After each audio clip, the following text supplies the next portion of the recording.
Meu próprio filho e a esposa dele trancaram a mim e ao meu marido doente no porão da nossa casa colonial, gritando: "Esta casa é nossa agora!" Sentada naquela umidade sufocante, ouvi meu marido sussurrar: "Calma, amor. Eles não sabem o que está escondido atrás daquela parede de tijolos." Quando eles saíram, Roberto moveu um tijolo solto e juntos descobrimos um segredo que o pai de Roberto havia escondido há décadas. Um segredo que ia destruir tudo o que nosso filho pensava saber. Mas antes de eu continuar, verifique se você já se inscreveu no canal, deixe seu like. E me conte nos comentários de onde você está ouvindo minha história. Quero muito saber até onde ela já chegou. Essa casa colonial tem respirado por mais de um século. Construída em 1928 pelo pai de Roberto, Antônio Oliveira, ela permanece imponente na Rua das Acácias, no centro histórico de Petrópolis. O sol da manhã filtra através das árvores centenárias, lançando sombras dançantes em nossa varanda ampla, aquela varanda onde Roberto me pediu em casamento há tantos anos, onde Gabriel brincava quando criança, onde sonhávamos com o futuro enquanto tomávamos café nas manhãs de domingo. Eu chamei este lugar de lar por 40 anos, e cada cômodo guarda uma memória, cada tábua do assoalho conhece nossos passos, cada janela viu nossas lágrimas e sorrisos. As paredes desta casa guardam a essência de gerações. O pai de Roberto a construiu com suas próprias mãos, tijolo por tijolo, com o dinheiro que economizou trabalhando como médico dedicado. Ele escolheu pessoalmente cada peça de mobília, cada lustre de cristal que ainda pende do teto da sala de jantar, cada vitral que colore a luz da manhã em tons de âmbar e azul. Esta não é apenas uma construção de pedra e madeira. É o testemunho vivo de uma família, de sacrifícios, de amor que atravessa décadas. Roberto e eu nos mudamos para cá como recém-casados, jovens e cheios de sonhos impossíveis. Lembro-me da primeira noite, quando dançamos descalços na sala de estar vazia, sem móveis ainda, apenas nós dois e o eco de nossas risadas nas paredes. Seu pai, Antônio, tinha acabado de falecer, deixando esta casa como herança para Roberto, junto com o peso de um segredo. Um peso que eu não conhecia naquela época.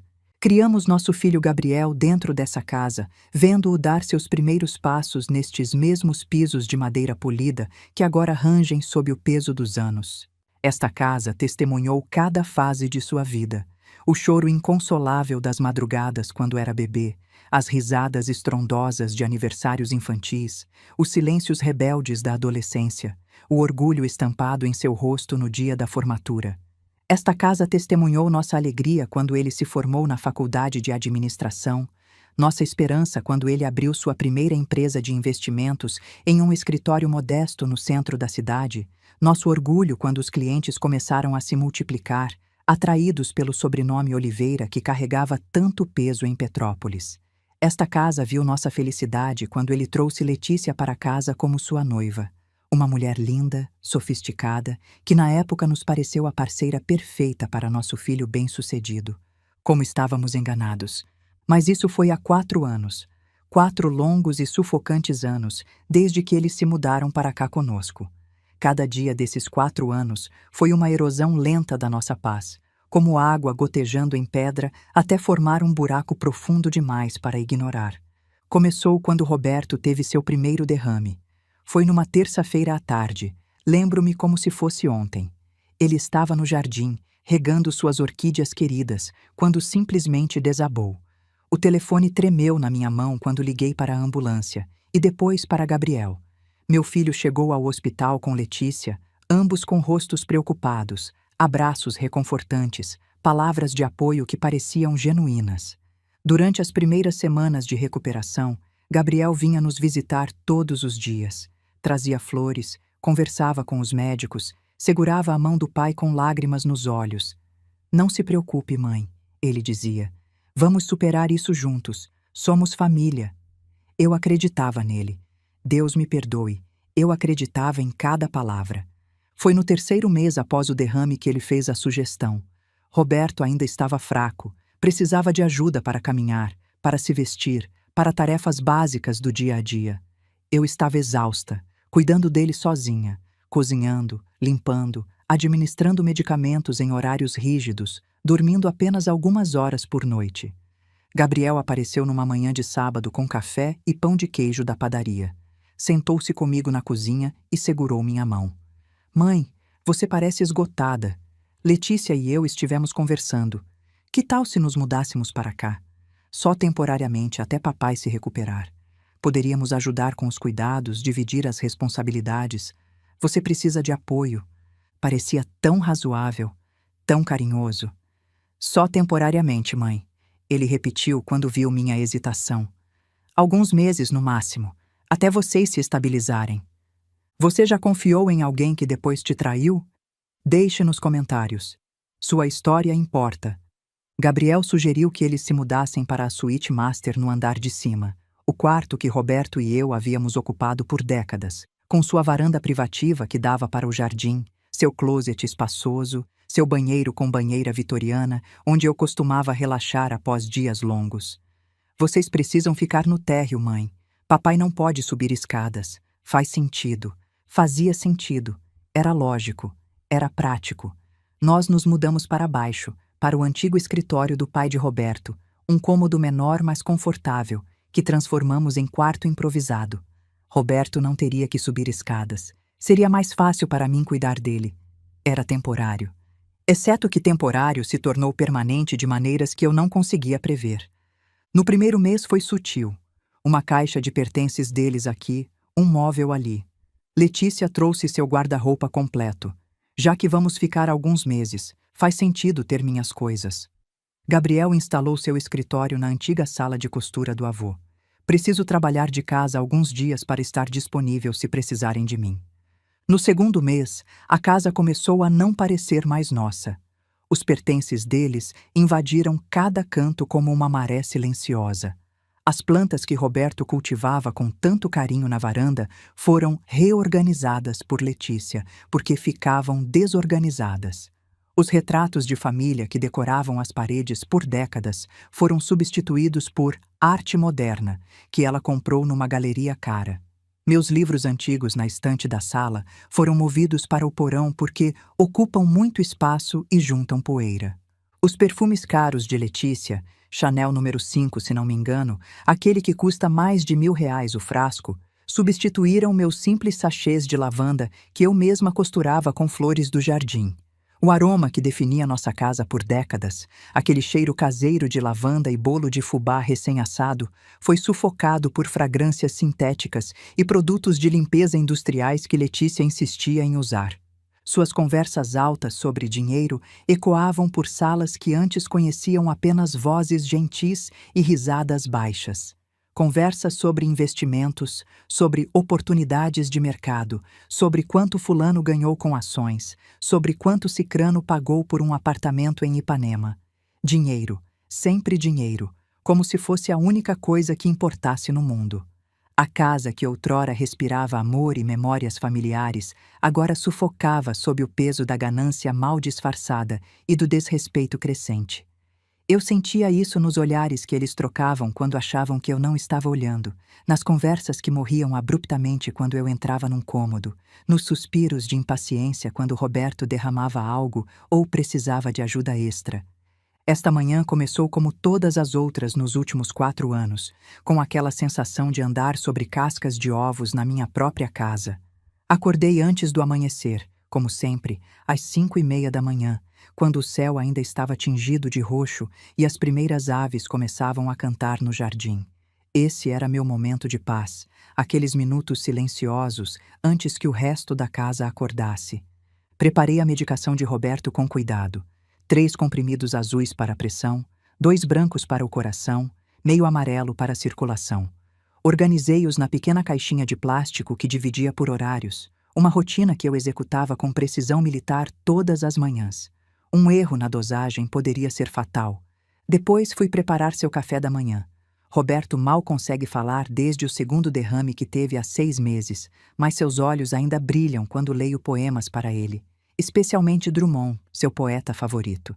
Ele costumava recitar, no meio do caminho de memória, antes dos derrames roubarem suas palavras. Agora, ele apenas sorri com lágrimas nos olhos quando leio aqueles versos para ele.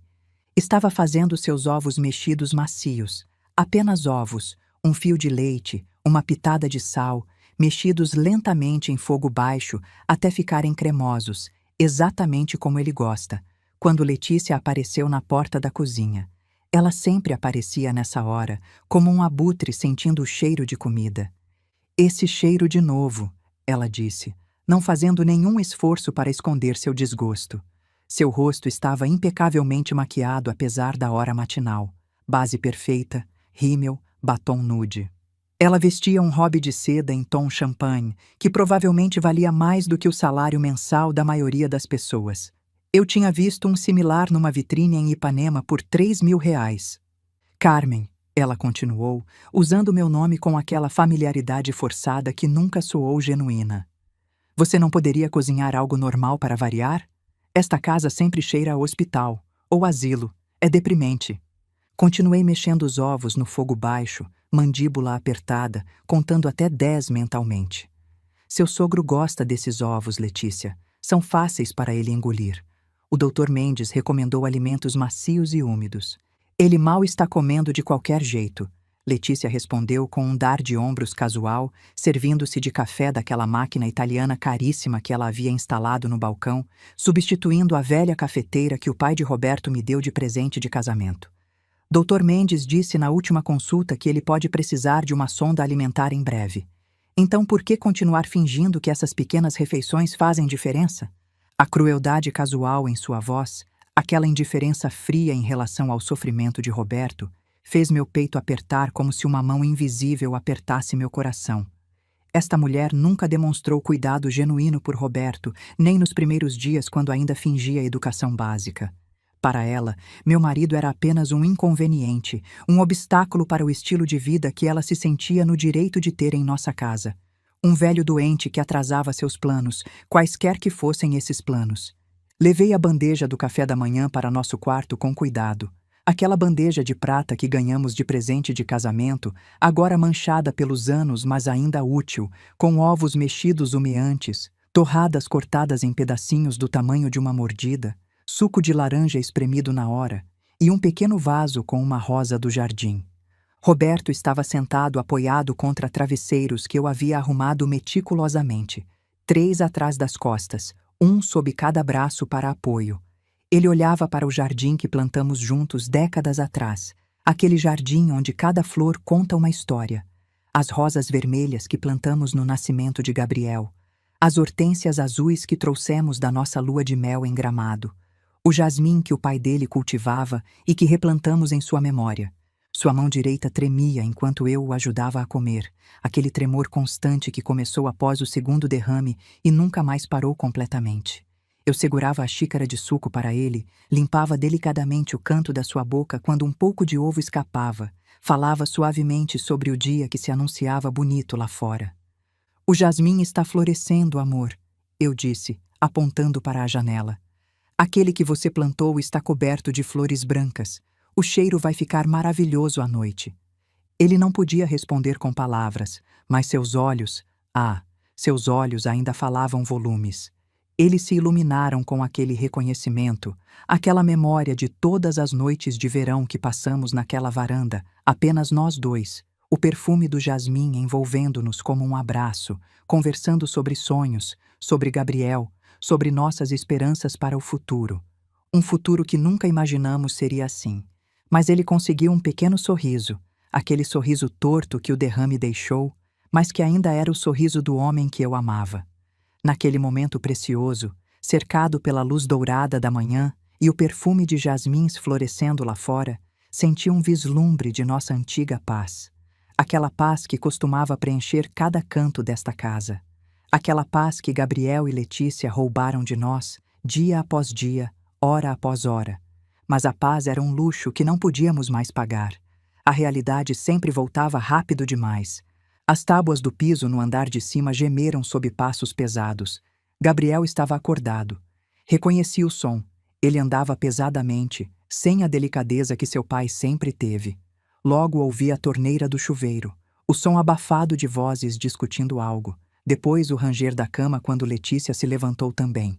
Eles desceriam em breve.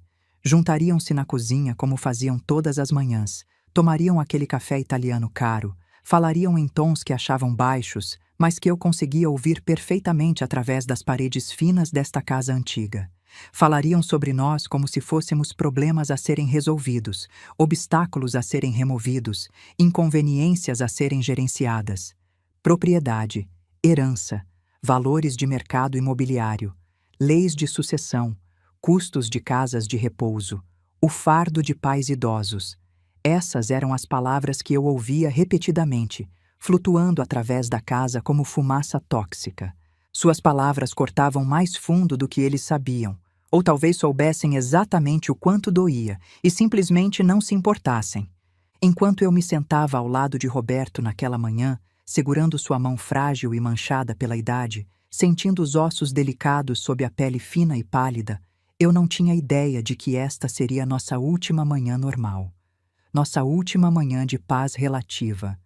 Nossa última manhã antes que tudo mudasse para sempre. Não tinha ideia que, em algumas horas, eu estaria trancada num porão úmido, descobrindo segredos que transformariam não apenas nosso destino, mas o destino de todos nesta casa. Se eu soubesse, teria segurado aquele momento por mais tempo. Teria memorizado cada detalhe.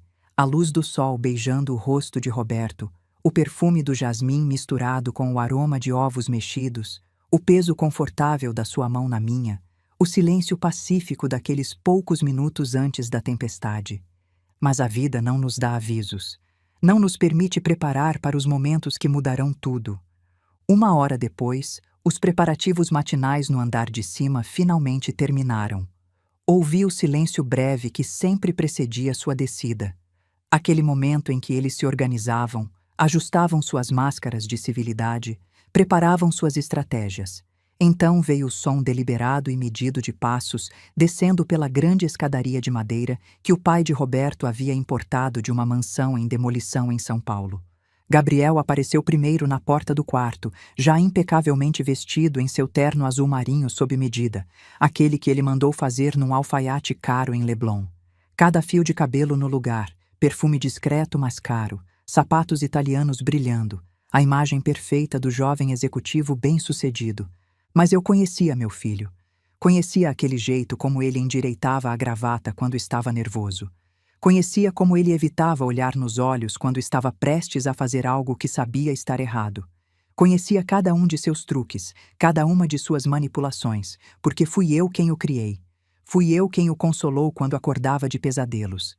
Fui eu quem o ensinou a amarrar os sapatos, a andar de bicicleta, a tratar os outros com respeito. Onde foi que eu errei? Em que momento aquele menino doce que chorava quando via um passarinho ferido se transformou neste homem que olhava para o próprio pai doente como se fosse um problema a ser eliminado? Letícia seguiu logo atrás dele, impecável como sempre em um conjunto que eu reconheci de uma vitrine em Copacabana, pelo menos R$ 15.000, se não me engano. Seu cabelo estava perfeitamente escovado, suas joias discretas mas caríssimas, seus saltos altos fazendo aquele clique-clique característico no piso de madeira. Ela era a imagem da esposa troféu bem-sucedida, e sabia disso. A entrada deles na sala de jantar carregava um peso perturbador, uma atmosfera carregada que fez meu estômago se apertar com apreensão. Isso não era o usual passeio casual pela casa que eles faziam todas as manhãs antes de sair para seus compromissos. Não era a visita preguiçosa à cozinha para pegar café e reclamar de alguma coisa. Isto era diferente. Isto era planejado, ensaiado, executado. Gabriel puxou deliberadamente a cadeira na cabeceira da mesa de mogno maciço, o antigo lugar do pai dele, o lugar que por tradição familiar pertencia ao patriarca da casa. Eu nunca me sentava ali, mesmo após a morte do sogro. Era um lugar de respeito, um lugar que carregava o peso da autoridade familiar. E ali estava meu filho, apropriando-se daquele espaço como se fosse seu direito de nascimento. Ele se sentou lentamente, ajustando sua postura com aquela precisão estudada, antes de falar naquele tom profissional e artificialmente distante que ele usava com clientes. Aquele tom de voz que colocava uma parede invisível entre o que dizia e o que sentia, se é que ainda sentia alguma coisa. "Mãe, precisamos conversar", ele disse, ainda ajeitando o nó da gravata. "Seriamente, é importante." Letícia deslizou para a cadeira ao lado dele com a graça de uma atriz entrando em cena, cruzando as pernas com elegância calculada. Dobrando suas mãos cuidadas sobre a mesa, aquelas mãos que nunca conheceram trabalho pesado, que nunca lavaram um prato ou trocaram um lençol sujo de doente. Seus olhos brilhavam com aquele brilho predatório que eu tinha aprendido a reconhecer e temer. Aquele olhar de gato prestes a pular sobre um rato. Eles tinham vindo preparados. Isso estava óbvio na maneira como se sentaram, na maneira como se olharam brevemente antes de começar, naquele acordo silencioso entre duas pessoas que planejaram cuidadosamente esta conversa. Senti o perigo instintivamente, como um animal sente a aproximação de uma tempestade. Cada nervo do meu corpo estava em alerta máximo. "É sobre a casa", Gabriel disse, finalmente olhando para mim, mas seu olhar passava através de mim como se eu fosse transparente. Como se eu não fosse sua mãe, mas apenas um obstáculo a ser negociado. Com a condição do papai se deteriorando e tudo o que está por vir, Letícia e eu estivemos pensando muito sobre a situação da herança, a burocracia toda, a confusão legal quando chegar a hora inevitável. A maneira como ele disse inevitável, tão frio, tão clínico, como se estivesse falando sobre um investimento ruim que precisava ser liquidado, não sobre seu próprio pai, não sobre o homem que o ensinou a andar de bicicleta, que pagou sua faculdade cara, que comemorou cada conquista da sua vida. Um frio se espalhou pelo meu corpo, começando no centro do peito e irradiando para fora. Não era frio do ar ou da manhã, era o frio que vem da traição, do reconhecimento de que seu próprio filho via você não como família, mas como um problema a ser administrado. Letícia se inclinou para a frente e sua voz saiu melosa, coberta daquela falsa preocupação que pessoas manipuladoras adoram usar. "Queremos ajudá-la a evitar problemas sérios mais tarde, Carmen. Realmente queremos. Pensamos muito nisso, consultamos advogados, estudamos as opções e chegamos à conclusão de que o melhor para todos seria você transferir a propriedade da casa para Gabriel agora mesmo. Uma simples escritura de doação. Apenas uma formalidade legal para facilitar as coisas quando... Bem, você sabe." Com um movimento praticado, ela deslizou uma pasta de couro pela superfície polida da mesa. Uma pasta cara, daquelas de executivo. Dentro, eu podia ver através do material translúcido, estavam documentos. Muitos documentos, oficiais, já preenchidos. Evidência física e inegável de que eles planejavam isso há muito tempo. Não foram semanas de planejamento, foram meses, talvez até anos.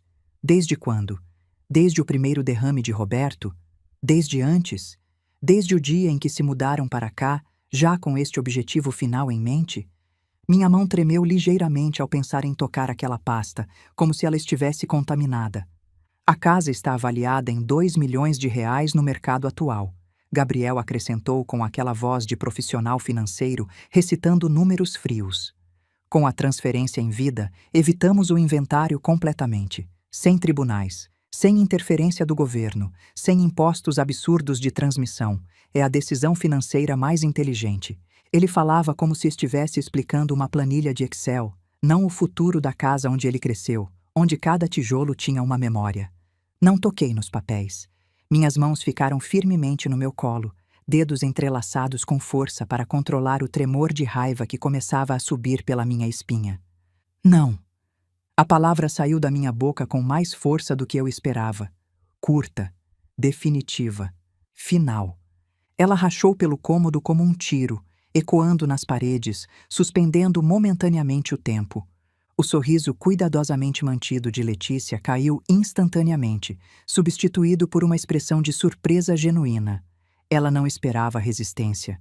Eles tinham certeza que eu simplesmente aceitaria, que assinaria os papéis como uma velha obediente e grata pela ajuda que estavam oferecendo. "O que você quer dizer com não?" ela perguntou, sua voz perdendo aquela doçura falsa e ganhando uma borda afiada. "Estamos tentando ajudá-la aqui, Carmen. Você não entende? Quer realmente que seu único filho tenha que lidar com cartórios, advogados, juízes, todo aquele processo interminável de inventário quando você não puder mais lidar com essas coisas? Quando você estiver incapacitada ou pior?" A ameaça implícita pairou no ar como fumaça tóxica. Entendo perfeitamente cada palavra que você está dizendo, Letícia, eu disse, forçando minha voz a permanecer calma, forçando-me a manter contato visual com aquela mulher que tinha invadido minha casa e minha vida. Entendo exatamente o que vocês querem. Entendo os números, as implicações legais, os benefícios fiscais. Tenho 62 anos, não 92. Minha mente está perfeitamente clara. E é exatamente por isso, porque entendo tudo completamente, que a resposta é não. O rosto de Gabriel ficou vermelho, aquele rubor que subia do colarinho quando ele ficava frustrado, desde criança. Mãe, seja razoável. Moramos aqui. Cuidamos de vocês dois. Pagamos pelas medicações caras do papai. Você sabe quanto custa aquele anticoagulante novo? R$ 500 por mês? Pagamos as contas de luz, de água, de manutenção desta casa enorme. É praticamente nossa casa já, de qualquer jeito. Vocês moram na casa do seu pai. Corrigi, cada palavra deliberada e clara. Na casa que o avô de vocês construiu e deixou para ele. Na casa que Roberto e eu mantivemos por décadas antes de vocês existirem em nossas vidas. Vocês pagam algumas contas porque comem nossa comida, usam nossa eletricidade, ocupam o melhor quarto da casa. Mas isto não torna a casa de vocês. Gabriel levantou-se abruptamente, sua cadeira raspando alto contra o piso de madeira, com um som que fez meu coração pular.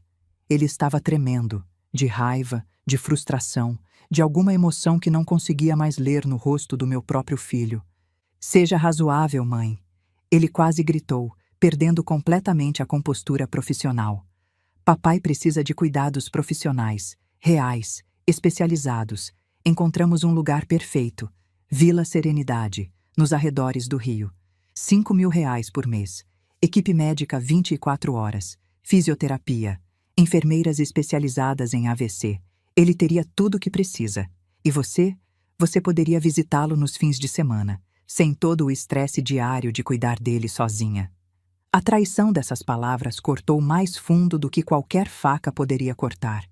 Eles já tinham pesquisado lugares específicos, visitado instalações, calculado custos mensais. Não era uma conversa hipotética. Era um plano já em execução, faltando apenas minha assinatura nos papéis para se tornar realidade. Eles já tinham decidido nosso destino. Já tinham planejado nossa remoção desta casa. Roberto para um lar, onde poderia definhar longe dos olhos inconvenientes, eu provavelmente para algum apartamento pequeno onde não pudesse causar problemas. Tudo limpo, tudo organizado, tudo conveniente para eles. Você quer um depósito de gente, eu disse, minha voz saindo mais baixa agora, trêmula de emoção contida. Um lugar para esconder seu pai, para varrer o problema para debaixo do tapete, enquanto você e ela aproveitam a vida que ele trabalhou para construir, esta casa que ele ajudou a manter, as memórias que ele ajudou a criar. Queremos o que é melhor para todos. Letícia estampou, batendo a mão na mesa com força suficiente para fazer os talheres de prata pularem. Seu rosto estava vermelho agora, a máscara de civilidade completamente caída, revelando a verdadeira face por baixo. Você está sendo egoísta, Carmen. Incrivelmente egoísta. Gabriel tem direito a esta casa. Ele é seu único filho. Ele carrega o nome Oliveira. Ele construiu toda a sua reputação profissional sobre este nome, sobre esta herança. Ele merece o que é dele por direito de sangue. Direito de sangue, eu repeti. E algo dentro de mim quis rir. Uma risada amarga que forcei para baixo. Se ao menos ela soubesse a verdade sobre direito de sangue e o nome Oliveira. Algo escuro e definitivo piscou nos olhos de Gabriel. Uma decisão sendo tomada. Uma linha sendo cruzada. Chega, ele disse, sua voz ficando perigosamente baixa e fria. Cansei de discutir. Cansei de tentar ser razoável com você. Ele caminhou ao redor da mesa com passos pesados e determinados. Antes que eu pudesse me levantar, antes que pudesse processar o que estava acontecendo, ele agarrou meu braço. Não dolorosamente. Meu filho ainda tinha aquele último vestígio de civilidade que o impedia de machucar fisicamente sua mãe. Mas com autoridade inquestionável, com força, com determinação absoluta. Gabriel, o que você está fazendo? Gritei, tentando me soltar, mas aos 62 anos, Após décadas de vida sedentária, eu não tinha força para igualar a de um homem de 38 anos que ia à academia religiosamente. Sou sua mãe. Você não pode. Esta é nossa casa agora. Ele rugiu de volta, seus olhos selvagens com algo que nunca tinha visto antes. Raiva pura, frustração anos acumulada. Ou talvez sempre estivesse lá, e eu simplesmente recusara ver. E vocês dois vão aprender a respeitar quem realmente manda aqui. Vão aprender que existem consequências quando você não coopera. Ele me arrastou pelo corredor, meus pés escorregando no piso polido que eu havia limpado 1000 vezes ao longo dos anos. Passamos pela sala de estar com seus retratos de família, nossas fotos de casamento, fotos de Gabriel bebê, fotos do pai de Roberto, todos nos observando com rostos congelados no tempo, testemunhas silenciosas desta traição. Gabriel, por favor, implorei, real pânico começando a tomar conta. Não faça isso, somos sua família. Mas ele não parou, não hesitou. Continuou me puxando através da cozinha, passando pela porta que levava à área de serviço, até chegarmos à antiga porta de madeira maciça que dava acesso ao porão. Foi então que vi Letícia aparecer arrastando Roberto. Meu marido, fraco demais para resistir, confuso demais para entender completamente o que estava acontecendo. Seus olhos encontraram os meus. Havia terror neles. Terror e confusão e uma pergunta silenciosa. Por quê? Não! Gritei, lutando com força renovada. Ele está doente. Ele precisa dos medicamentos. O médico disse que não pode ficar em lugares frios e úmidos. Deveriam ter pensado nisso antes de serem teimosos, Letícia respondeu friamente, empurrando Roberto sem piedade em minha direção. Gabriel abriu a porta do porão com um puxão forte. Do outro lado, havia apenas escuridão, aquela escuridão profunda de um espaço fechado há anos, de um lugar esquecido pelo tempo. O ar que subiu era gelado, carregado de umidade e o cheiro de mofo centenário. Desçam, ele ordenou, me empurrando em direção aos degraus íngremes de madeira velha. Por favor, Gabriel, tentei uma última vez, virando-me para olhar nos olhos do meu filho. Por favor, não faça isto. Se ainda existe alguma coisa do menino que criei, do filho que amei, por favor. Mas aquele menino não existia mais. Ou talvez nunca tivesse existido. Talvez eu tivesse apenas visto o que queria ver, criado uma ficção confortável de maternidade bem-sucedida quando a realidade era muito mais cruel. Gabriel me empurrou com mais força. Tropecei, quase caindo pelos degraus. Roberto estava sendo forçado a descer também, seus pés inseguros procurando cada degrau, sua respiração já ficando difícil com o ar úmido. A porta bateu atrás de nós com um som que ecoou como um tiro. O ferrolho exterior deslizou com um clique alto e definitivo. O som de uma prisão fechando. O som de nossa própria casa se transformando em nossa cela. Na escuridão súbita e absoluta, só permaneceram minha respiração ofegante, os gemidos assustados de Roberto e o som de passos se afastando lá em cima. Passos que não voltariam. Passos que nos abandonavam naquele túmulo de pedra e esquecimento. Éramos prisioneiros, em nossa própria casa, nas mãos do nosso próprio filho. O porão era um mundo esquecido. Uma tumba de memórias que ninguém quis preservar. Paredes de pedra fria e irregular nos pressionavam de todos os lados, e aquele cheiro inconfundível de mofo, décadas de umidade acumulada, de ar parado, de esquecimento, preenchia meus pulmões a cada respiração difícil. A única luz era aquela fresta mínima sob a porta lá em cima, um fio dourado de esperança que mal iluminava os primeiros degraus. O resto era escuridão absoluta, opressiva, sufocante. O tipo de escuridão que faz você questionar onde seu corpo termina e o vazio começa. Roberto tremia violentamente ao meu lado nos degraus de madeira áspera e velha. Cada tábua gemia sob nosso peso como se fosse quebrar a qualquer momento. Sua respiração era rasa e trabalhosa. Cada inspiração um esforço doloroso. Cada expiração uma pequena nuvem visível no ar gelado que nos cercava. Envolvi meu braço ao redor de seus ombros frágeis, que pareciam ter encolhido ainda mais nas últimas horas. Senti através da camisa fina quanto peso ele tinha perdido desde o segundo derrame. Seu corpo parecia tão delicado quanto papel de seda, tão frágil que eu tinha medo de abraçá-lo forte demais. Vai ficar tudo bem, meu amor, Sussurrei na escuridão, minha voz soando oca e desesperada mesmo aos meus próprios ouvidos. As palavras eram mentiras confortantes, e ambos sabíamos disso. Eles vão voltar. Eles têm que voltar. Eles vão perceber o quão longe foram demais e vão vir nos tirar daqui. Mas então ouvi aquele som que despedaçou completamente qualquer fragmento de esperança que eu ainda mantinha. O som que confirmou meus piores medos. Portas de carro batendo lá fora. Não apenas uma, 2 portas. O motor de um carro ligando, aquele ronco característico do BMW novo de Gabriel. O rangido familiar do cascalho em nossa entrada quando alguém dá ré com pressa. Eles estavam indo embora. Simplesmente indo embora. Deixando-nos aqui, trancados no porão como animais indesejados, como problema resolvido, como obstáculos convenientemente removidos de seus caminhos para a riqueza e o conforto. Não, eu sussurrei, e depois mais alto. Não, Gabriel, volte, por favor. Gritei até minha garganta arder, até minha voz ficar rouca e quebrada. Gritei o nome do meu filho até que não fosse mais um nome, apenas um som desesperado ecoando nas paredes de pedra. Mas lá em cima, o silêncio que se seguiu à partida deles era absoluto e implacável. Nenhuma resposta, nenhum passo voltando, nenhuma porta se abrindo com arrependimento tardio. Apenas silêncio. O silêncio da casa vazia. O silêncio do abandono completo. Você já se sentiu completamente abandonado por quem deveria te amar? Como superou? Compartilhe sua força nos comentários. No silêncio que se instalou após o som do carro se afastando, só restavam nossos próprios sons. Minha respiração entrecortada enquanto as lágrimas finalmente começavam a cair.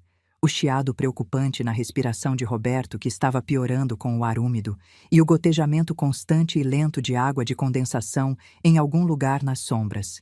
Plink, plink, plink, marcando o tempo como um relógio macabro. Estávamos completamente sozinhos. As horas se arrastaram com uma lentidão torturante. Cada minuto parecia uma hora, cada hora uma eternidade. Minhas pernas ficaram entorpecidas e depois começaram a doer. Cãibras agudas que subiam pelas panturrilhas, rigidez que se instalava nas costas de ficar sentada imóvel nos degraus de madeira dura. Mas não ousei me afastar muito de Roberto. Ele precisava de mim. Precisava do calor do meu corpo, do conforto da minha presença, da ilusão de segurança que meu braço ao redor dele proporcionava. Ele cochilava inquieto contra meu ombro, seu corpo sacudindo ocasionalmente com aqueles pequenos espasmos involuntários que os derrames deixaram. Cada vez ele acordava com pequenos sons de confusão e terror, sons sem palavras, porque as palavras tinham sido roubadas dele.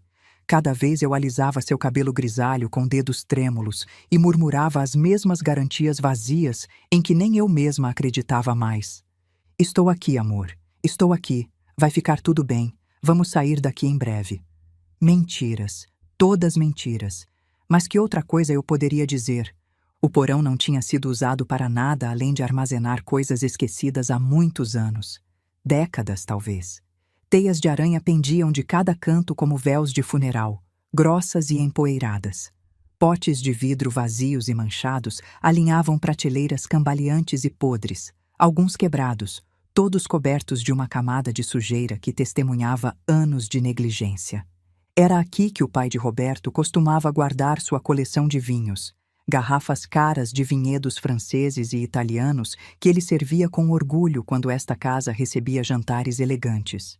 Festas onde mulheres usavam vestidos longos e homens fumavam charutos, onde conversas sobre arte e política fluíam junto com o vinho, onde a vida parecia refinada e civilizada e cheia de possibilidades. Agora aquele mesmo espaço parecia uma cripta abandonada, um túmulo para memórias mortas, um lugar onde esperanças vinham para apodrecer e ser esquecidas. Conforme a escuridão se aprofundava lá fora, medida apenas pela fresta de luz sob a porta que gradualmente ficava mais e mais fraca, passando de dourado para laranja para vermelho até quase desaparecer, o terror real começou a se instalar. Logo estaríamos em completa escuridão. Escuridão total, absoluta, sufocante. O pensamento me aterrorizou de uma forma visceral. Não por mim, eu poderia lidar com o escuro. Tinha lidado com coisas piores. Mas por Roberto. Em seu estado confuso, com sua mente fragmentada pelos derrames, a escuridão total poderia mandá-lo ao pânico. Poderia fazer ele perder o último fio de conexão com a realidade. Poderia quebrar completamente o pouco que restava da sua sanidade. Foi então que me lembrei das palavras do sogro. Roberto tinha 18 anos quando o pai o trouxe aqui.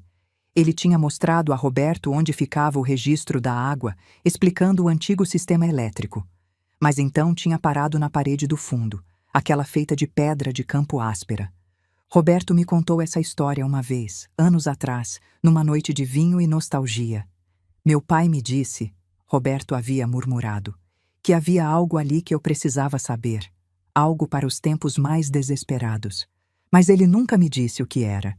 Disse que eu saberia quando o momento certo chegasse. A mão do sogro tinha pressionado contra uma pedra em particular. Prometa que vai se lembrar deste lugar, ele havia dito. Roberto tinha sido jovem e distraído na época, mais interessado em começar sua nova vida do que se deter em velhos segredos, e nunca tinha havido um momento desesperado o suficiente para abrir aquele esconderijo. Até agora. Mas agora, décadas depois, trancados naquele porão por nosso próprio filho, aquelas palavras ecoavam com claridade cristalina em minha memória. Tempos desesperados. Se isso não era desesperador, o que era? Mas então ouvi a voz de Roberto, fraca, rouca, mas determinada. As primeiras palavras completas que ele conseguia formar em meses. Carmen, parede, atrás. Meu coração saltou. O que, amor? O que você está tentando me dizer? Ele apontou com a mão trêmula para a escuridão à nossa frente. Para onde deveria estar a parede do fundo? Pai, mostrou, segredo. E então entendi. O pai dele, a parede, o segredo para tempos desesperados. Você precisa me mostrar, amor, sussurrei, ajudando-o a se levantar com cuidado. Pode fazer isso? Pode me levar até lá? Ele acenou com a cabeça, determinação brilhando em seus olhos mesmo na penumbra. Lentamente, apoiado em mim, começamos a atravessar o porão. Cada passo era uma provação. Roberto mal conseguia ficar de pé, seus pés arrastando pelo chão de terra batida. Eu tropeçava em móveis invisíveis na escuridão, uma cadeira de balanço esquecida, caixas de madeira empilhadas, o esqueleto de uma estante quebrada. Mas continuamos, porque tínhamos que continuar, porque não havia outra escolha. Finalmente chegamos à parede do fundo. Roberto se apoiou contra as pedras frias e irregulares, respirando pesadamente. Sua mão percorreu a superfície, procurando algo pelo tato na penumbra. Aqui, ele sussurrou, pressionando uma pedra específica. Ajuda! Não tenho... força! Coloquei minhas mãos sobre as dele. A pedra parecia idêntica às outras, áspera, fria, coberta de umidade. Mas quando pressionamos juntos, ela cedeu ligeiramente, deslizando para dentro com um som de raspagem suave que ecoou no silêncio do porão. Por trás dela, uma cavidade escura se abriu. Um buraco negro no escuro maior. Estendi minha mão com o coração batendo forte, meus dedos tremendo de antecipação e medo. O que encontrei era pequeno, retangular, frio ao toque. Cuidadosamente puxei para fora. Uma velha lata de tabaco, do tipo popular décadas atrás. Sua superfície estava manchada pela idade e umidade, mas eu ainda podia distinguir letras desbotadas. Continental. O que é amor? Perguntei, segurando a lata como se fosse o tesouro mais precioso do mundo. Roberto não conseguia mais falar. O esforço de nos trazer até ali tinha esgotado suas últimas reservas de energia. Mas ele tocou a lata com reverência, depois tocou meu rosto, e seus olhos diziam tudo. Isto era importante, isto mudaria tudo. Voltamos para os degraus, apoiando-nos um no outro. Então me lembrei. A velha caixa de ferramentas do sogro ainda deveria estar numa prateleira perto das escadas. Procurei às cegas até meus dedos a encontrarem. Dentro, milagrosamente, havia uma lanterna pequena que ainda funcionava quando a liguei. O feixe fraco era suficiente. Sentada ao lado de Roberto novamente, segurei a lata sob o brilho trêmulo da lanterna. A tampa estava presa pela idade e umidade, mas depois de várias tentativas, finalmente se abriu com um clique suave. Dentro, envoltos em pano oleado, estavam papéis. Papéis antigos, amarelados pelo tempo, mas ainda legíveis. Minhas mãos tremiam enquanto desdobrava o primeiro documento sob o feixe da lanterna. Era uma certidão de nascimento, mas não a de Roberto. Pelo menos não a que eu sempre conheci. Esta trazia um nome que fez meu sangue gelar. Ricardo Mendes. Nascido em São Paulo, na mesma data do aniversário de Roberto. Nome da mãe, Helena Mendes. Nome do pai, Carlos Mendes. Mas conforme desdobrava o segundo documento, o impossível se tornou inegável. Era um decreto de adoção, oficial e carimbado. Ricardo Mendes. Com 6 meses de idade, adotado por Antônio Oliveira, médico viúvo de Petrópolis, Rio de Janeiro. O novo nome da criança, Roberto Oliveira. A identidade inteira do meu marido, tudo o que eu pensava saber sobre o homem com quem dividi minha vida por 4 décadas, desmoronou naquele momento. Ele não era Roberto Oliveira, filho do respeitado doutor Antônio Oliveira, herdeiro de um nome honrado em Petrópolis. Ele era Ricardo Mendes, adotado de completos estranhos. O terceiro documento era uma carta escrita com a letra familiar do sogro. Sob o feixe da lanterna, li com voz trêmula: Meu querido filho, se você está lendo isto, circunstâncias desesperadas o trouxeram a este esconderijo. Seu pai, Carlos Mendes, era chefe de gabinete do governador Lacerda, um homem brilhante que serviu seu estado com honra. Mas em 1962, ele foi acusado de vender informações classificadas, de trair segredos militares durante os anos tensos que precederam o golpe. Conheci Carlos pessoalmente como médico da casa do governador e nunca acreditei naquelas acusações. Mas seu pai se tornou um bode expiatório. Ele tirou a própria vida na prisão, em vez de suportar um julgamento público que destruiria sua família para sempre.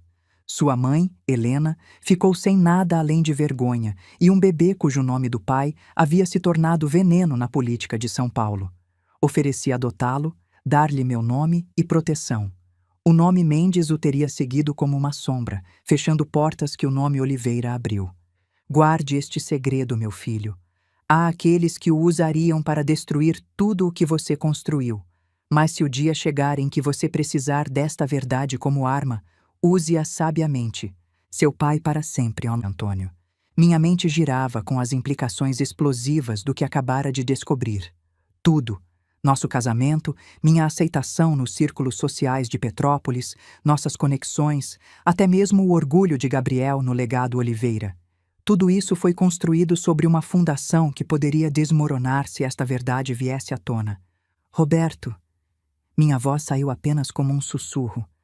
Você sabia disso? Ele balançou a cabeça lentamente, seus olhos arregalados de choque. Lágrimas corriam por seu rosto.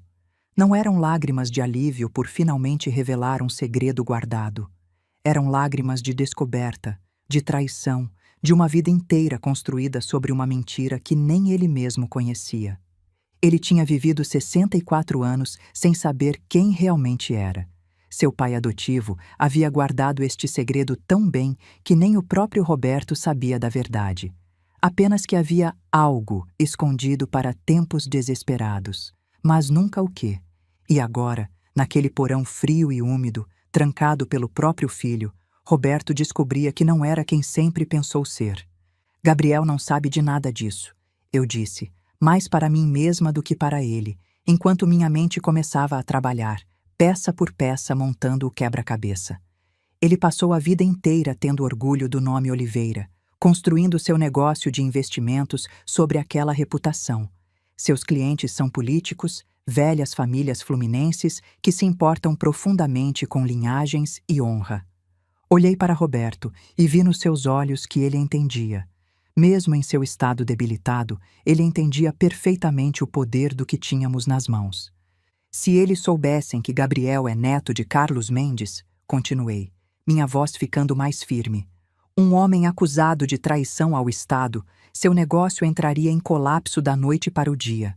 Nenhum político confiaria nele com suas informações financeiras. Nenhuma família de elite o deixaria gerenciar sua riqueza. Roberto tocou minha mão. Seus dedos tremiam, mas o aperto era firme. Era consentimento. Era aprovação. Era a permissão de um pai para proteger o que restava de sua dignidade, mesmo que isso significasse destruir o mundo do filho que os havia traído. E ele não faz ideia. Respirei, sentindo pela primeira vez, desde que a porta do porão se fechou, algo diferente de desespero. Nenhuma ideia. Para ele, somos apenas velhos inconvenientes, ficando no caminho de sua herança. Ele acha que o nome Oliveira lhe dá o direito a tudo: esta casa, respeito, posição social. Olhei para os papéis espalhados ao meu redor sob a luz fraca da lanterna, depois de volta para o rosto do meu marido. Mas é tudo construído sobre a mentira cuidadosamente construída do seu pai. Uma mentira de amor, sim, mas ainda assim uma mentira. E se nosso filho quer nos tratar como prisioneiros em nossa própria casa, talvez seja a hora dele aprender o que são consequências reais. O peso de décadas de engano se estabeleceu sobre meus ombros. Mas pela primeira vez desde que este pesadelo começou, senti algo diferente de desamparo. Senti poder. Acima de nós, as tábuas do piso rangeram. Passos pesados cruzaram a cozinha, depois se moveram em direção à porta do porão. Meu coração saltou. Eles estão voltando. Sussurrei rapidamente para Roberto, juntando os papéis e enfiando-os de volta na lata de tabaco. Escondi a lata dentro da minha blusa, onde não seria vista. O ferrolho pesado raspou contra o metal, e de repente, a luz inundou nossa prisão escura. Gabriel estava silhuetado na porta, seu terno caro amarrotado. Atrás dele, Letícia apareceu com uma mistura de curiosidade e nojo no rosto. E então? Gabriel perguntou, sua voz pingando de arrogância. Tiveram tempo suficiente para pensar sobre nossa oferta? Ajudei Roberto a ficar de pé, sentindo o quanto ele tinha enfraquecido durante nosso aprisionamento. Suas pernas tremiam, e eu podia ouvir que o chiado em sua respiração tinha piorado significativamente. O ar frio e úmido não tinha sido gentil. Gabriel, eu disse, deixando exaustão e derrota colorir minha voz deliberadamente. Seu pai precisa de atenção médica urgente. O estresse, o ar frio. Por favor, deixe-me ligar para o Dr. Mendes. Letícia deu um passo à frente, seu rosto se iluminando com o que poderia passar por preocupação genuína se você não a conhecesse. Meu Deus, ele está tendo outro episódio? Não podemos ter ele desmaiando. Só me deixe fazer uma ligação, implorei, apoiando o peso de Roberto contra meu ombro. Dr. Mendes conhece a condição dele. Ele precisa ser examinado. Gabriel nos estudou por um momento, claramente pesando suas opções. Um sogro doente era a última coisa que ele queria. Tudo bem, disse finalmente. Uma ligação, mas seja rápida, e nada de gracinhas. Ele me entregou seu celular, depois se virou para falar algo com Letícia em voz baixa, a alguns metros de distância. Aproveitei aqueles segundos preciosos. O número que disquei não era do Dr. Marcelo Mendes. Era um que eu tinha memorizado de um cartão de visita que guardei na minha carteira por 3 anos, esperando um dia em que pudesse precisar. Um advogado especializado em disputas familiares complexas. Campos e Associados, veio a resposta profissional do outro lado. Mantive minha voz baixa e urgente, quase sussurrando no aparelho enquanto Gabriel estava distraído. Preciso de uma consulta urgente esta tarde. Caso de emergência familiar. Gabriel se virou, franzindo a testa. Com quem está falando? Cobri rapidamente. Estou esperando transferirem para o Dr. Mendes. Menti, fazendo uma pausa como se estivesse aguardando. A recepcionista, profissional, entendeu o tom de urgência. Entendo. Temos disponibilidade às 16 horas. Pode vir? Sim, obrigada, respondi, mantendo meu tom genérico e médico. Vou levar os documentos necessários. Encerrei a chamada rapidamente e devolvi o telefone para Gabriel. O consultório vai me encaixar esta tarde, disse, mantendo minha voz cansada e derrotada. Preciso levar os registros médicos dele. Vou sair às 3h30. Bom, Gabriel disse, guardando seu telefone. Talvez agora você comece a ser razoável sobre o que é melhor para todos. Talvez sim, respondi calmamente, ajudando Roberto em direção ao nosso quarto. Talvez sim. As horas seguintes foram uma dança cuidadosa de normalidade forçada. Preparei o almoço, um caldo leve para Roberto, sanduíches para Gabriel e Letícia. Eles comeram na sala, conversando em tons baixos que eu não conseguia distinguir completamente, mas que soavam como planejamento, estratégia. Às 3h30, como havia dito, arrumei-me para sair. Coloquei uma blusa simples, peguei minha bolsa velha, aquela onde estava escondida a lata de tabaco, embrulhada num lenço no fundo. Gabriel apareceu quando eu estava na porta. Quer que eu te leve? Não precisa, respondi rapidamente, talvez rápido demais. Ajustei o tom. Vou de táxi. Não sei quanto tempo vai demorar e você tem trabalho. Ele hesitou, e por um momento pensei que fosse insistir. Mas Letícia o chamou de dentro da casa, algo sobre uma ligação importante de um cliente. Tudo bem, ele disse distraído, mas não demore. E lembre-se do que conversamos. Papai precisa de cuidados profissionais. Pense nisso enquanto estiver lá. Era uma ameaça velada, mas também era minha saída. Vou pensar, prometi, e saí antes que ele mudasse de ideia. O táxi que chamei me levou direto para o centro de Petrópolis. Durante todo o trajeto, segurei a bolsa no colo, sentindo o peso da lata de tabaco contra minhas pernas. Aqueles papéis velhos e amarelados eram minha única arma. Eu não podia desperdiçá-los.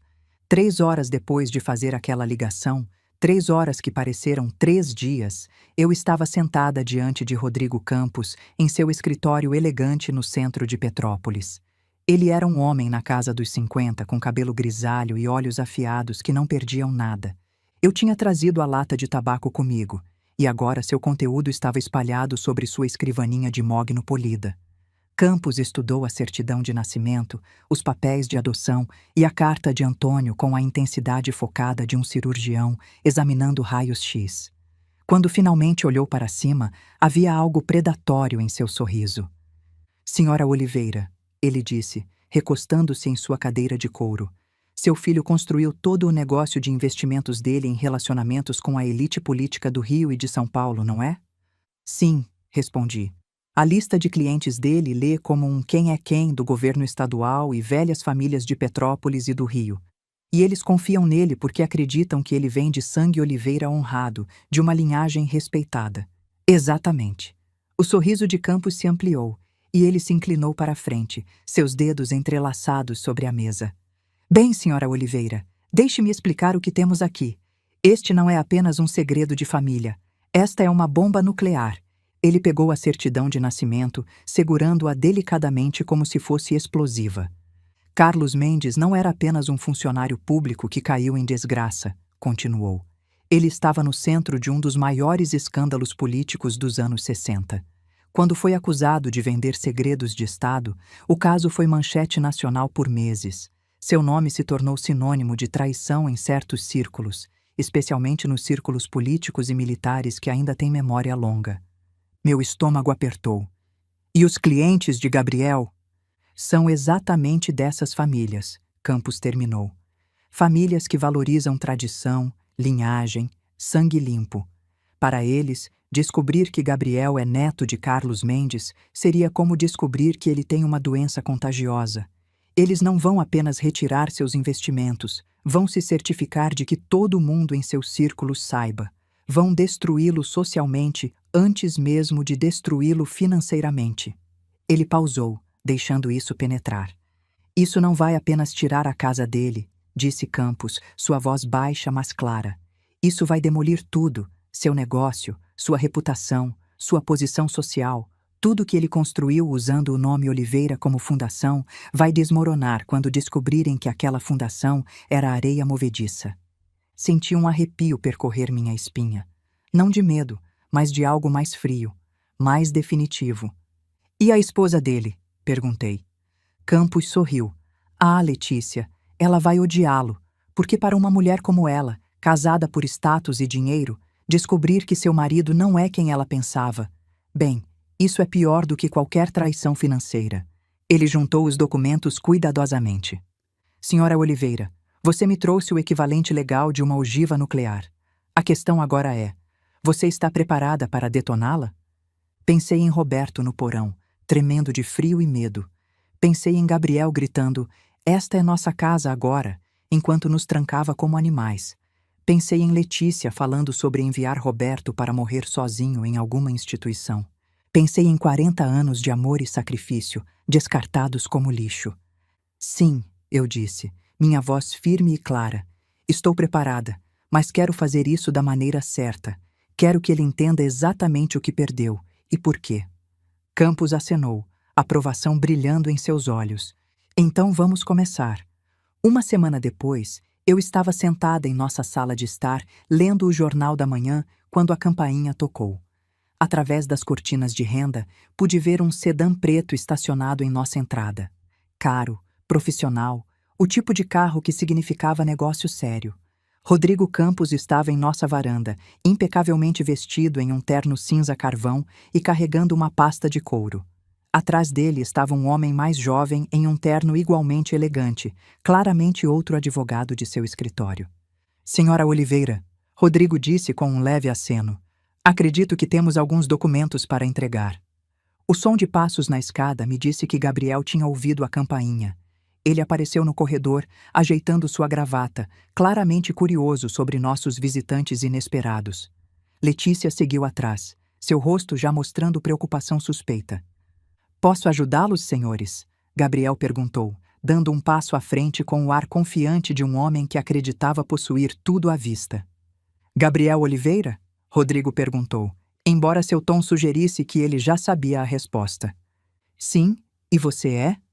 Rodrigo Campos, advogado, representa os interesses legais da verdadeira proprietária desta propriedade. Ele abriu sua pasta com eficiência praticada e retirou um grosso envelope manila. Isto é para você. Gabriel pegou o envelope com confusão óbvia, rasgando-o aberto com arrogância casual. Observei seu rosto enquanto ele começava a ler. Vi o momento exato em que a confusão se transformou em descrença, depois em algo aproximando pânico. Notificação de despejo, ele gaguejou, sua voz rachando. O que diabos isso significa? Letícia arrancou os papéis de suas mãos, seus olhos escaneando a linguagem legal com crescente alarme. Isso diz que a casa pertence a Carmen, não a você. Isso diz que nossa escritura de doação... Ela olhou para cima, rosto pálido, fraudulenta. Receio que sim, Rodrigo respondeu com calma profissional. Nossa investigação revelou que o documento que vocês apresentaram como uma transferência legítima de propriedade é, na verdade, uma falsificação bastante mal executada. O tabelião cujo selo aparece em seus papéis morreu 2 anos antes da suposta data de assinatura. Isso é impossível, Gabriel disse, mas sua voz carecia de convicção. O que é mais preocupante, Rodrigo continuou, sua voz assumindo um tom mais afiado, é que esta tentativa de fraude levanta sérias questões sobre a posição legal de sua família nesta comunidade. Questões que podem exigir uma investigação pública completa em seu histórico genealógico, sua verdadeira herança. Ele pausou, deixando cada palavra cair como uma pedra em água parada. Seu direito de usar o nome Oliveira em suas negociações comerciais. A cor drenou completamente do rosto de Gabriel. Do que você está falando? Estou falando do tipo de investigação que aparece na primeira página do Jornal do Brasil, Sr. Oliveira. O tipo que seus parceiros de negócios e clientes tendem a ler durante o café da manhã. O tipo que levanta questões desconfortáveis sobre linhagens e honra familiar. Letícia agarrou o braço de Gabriel, suas unhas cavando em seu paletó caro. Que histórico genealógico! Do que ele está falando? Vocês têm 30 dias para desocupar as instalações, Rodrigo concluiu, fechando sua pasta com um estalo. E eu sugeriria fortemente que cooperem.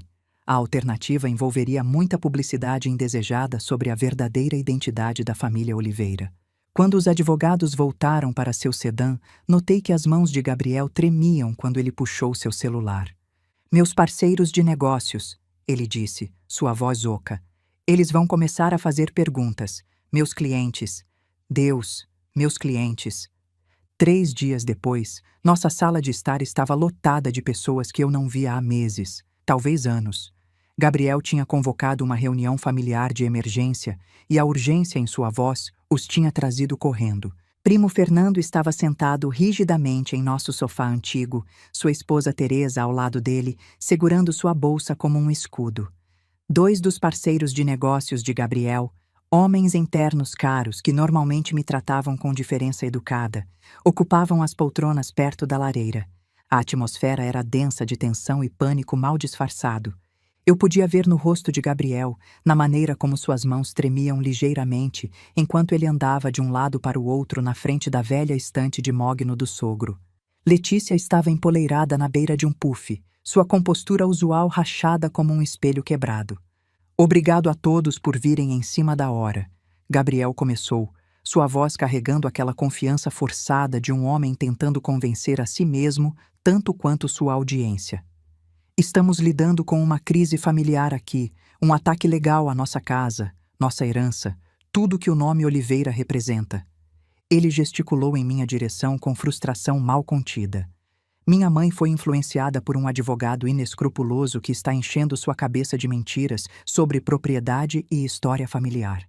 Na idade dela, com o estresse de cuidar do pai, acho que ela está ficando confusa sobre a realidade. Fernando se mexeu desconfortavelmente no sofá. Carmen sempre foi afiada como uma navalha, Gabriel. O que exatamente você está sugerindo? Estou sugerindo que precisamos considerar uma curatela, Gabriel disse, as palavras saindo em um jato. Mamãe está tomando decisões que poderiam destruir a reputação desta família, rasgar tudo o que construímos. Ela está acreditando em teorias de conspiração sobre documentos falsificados e investigações genealógicas. Teresa se inclinou para a frente, sua voz gentil, mas preocupada. Carmen, querida, isso é verdade? Você está tendo problemas com memória ou julgamento? Olhei ao redor da sala para estas pessoas. Alguns família, alguns associados comerciais, todos que me conheciam há décadas.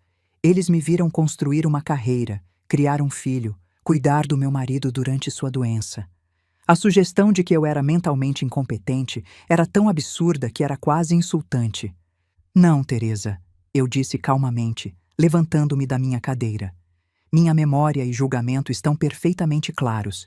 Na verdade, gostaria de compartilhar algo com todos vocês que pode explicar por que Gabriel está tão desesperado para me desacreditar.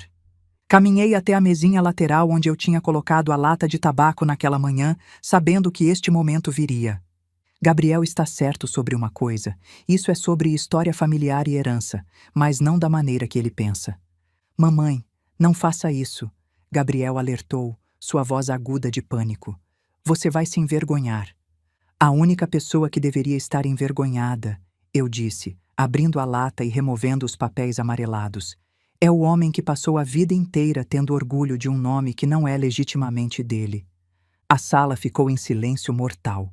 Eu podia ouvir o velho relógio do avô batendo no corredor, o som distante de tráfego na Rua das Acácias, a inspiração aguda de Teresa. O verdadeiro nome do meu marido é Ricardo Mendes, continuei, segurando a certidão de nascimento para que todos pudessem vê-la. Ele foi adotado quando bebê por Antônio Oliveira, depois que seu pai biológico, Carlos Mendes, foi acusado de vender segredos de Estado e morreu na prisão em vez de enfrentar julgamento. O rosto de Fernando ficou branco. A mão de Teresa voou para sua boca. Os parceiros de negócios trocaram olhares que falavam volumes sobre seu desejo repentino de estar em qualquer outro lugar. Gabriel construiu sua empresa de investimentos em relacionamentos com a elite política de São Paulo e do Rio, eu disse, minha voz ficando mais forte a cada palavra. Seus clientes confiam nele porque acreditam que ele vem de sangue Oliveira honrado. Mas ele não vem. Ele é o neto de um homem acusado de traição, e cada aperto de mão, cada negócio, cada relacionamento com clientes é construído sobre essa mentira. O silêncio que seguiu foi absoluto. Vi em seus rostos o choque, o desgosto, o horror crescente conforme percebiam as implicações. Na sociedade de Petrópolis e do Rio, onde linhagem e reputação importavam mais do que dinheiro, isso era uma sentença de morte social.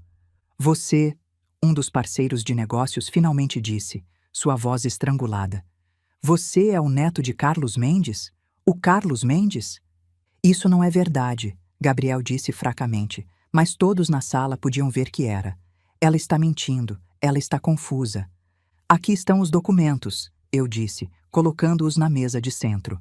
Certidão de nascimento original, papéis de adoção oficiais, uma carta de Antônio Oliveira explicando tudo, Qualquer um que queira verificar a autenticidade, sinta-se à vontade. Fernando se levantou lentamente, seu rosto uma máscara de choque. Carmen, precisamos... Desculpe, mas preciso ir embora. Os parceiros de negócios o seguiram sem uma palavra, seus rostos cuidadosamente vazios. Mas eu sabia o que eles estavam pensando. Quantos clientes eles perderiam quando esta história vazasse? Quanto sua associação com Gabriel custaria a eles? Gabriel afundou na cadeira do avô, a realidade finalmente o atingindo. Meu negócio, ele sussurrou. Todos os meus clientes, tudo. Tudo construído sobre o sacrifício de Antônio Oliveira, eu disse suavemente. Sobre a mentira que ele contou para dar ao seu pai uma chance de vida normal. Você desperdiçou esse presente. Transformou aquele sacrifício em ganância e crueldade. Letícia olhava para mim com algo próximo ao ódio. Você destruiu nossa vida. Não, corrigi.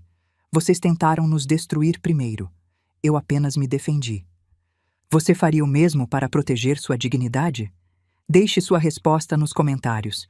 6 meses se passaram desde aquela tarde devastadora em nossa sala de estar, e cada um desses meses trouxe mudanças que eu jamais poderia ter previsto. O silêncio em nossa casa colonial nunca pareceu tão precioso, tão curativo. É o tipo de silêncio que vem não do vazio ou da solidão, mas da ausência de toxicidade, da remoção de pessoas que trouxeram apenas tensão, manipulação e ganância disfarçada de amor familiar para nosso lar. Os primeiros dias após a partida de Gabriel e Letícia foram estranhos. Acordava de manhã esperando ouvir os passos pesados de Gabriel no andar de cima, o clique-clique dos saltos de Letícia, suas vozes discutindo sobre dinheiro e investimentos. Mas havia apenas silêncio. Um silêncio bom.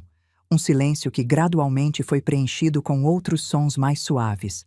Pássaros cantando no jardim, o vento nas árvores centenárias, a respiração tranquila de Roberto enquanto dormia sem os pesadelos que o atormentavam antes.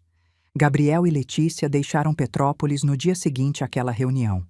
Ouvi através do primo Fernando, que ligou para verificar se estávamos bem, chocado com o que presenciara, que eles fizeram as malas durante a noite toda, como criminosos fugindo da cena do crime. Não deixaram bilhete, não pediram desculpas, não se despediram. Simplesmente desapareceram antes que o sol nascesse. Dentro de uma semana, o negócio de investimentos cuidadosamente construído de Gabriel começou a desmoronar. Os primeiros clientes a saírem foram os políticos, aqueles homens e mulheres que construíram carreiras sobre reputação e imagem pública. Para eles, a revelação de que Gabriel era neto de Carlos Mendes era equivalente a descobrir que seu corretor financeiro tinha uma doença contagiosa. Eles retiraram suas contas por telefone, por e-mail, através de advogados. Ninguém quis uma reunião presencial.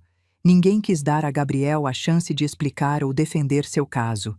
Na política, até mesmo a sombra de escândalo é suficiente para destruir alianças que levaram anos para construir. Depois vieram as velhas famílias de Petrópolis e do Rio, aqueles clãs que rastreiam suas linhagens até a época do Império, que guardam árvores genealógicas como tesouros sagrados. Para eles, a revelação era ainda pior.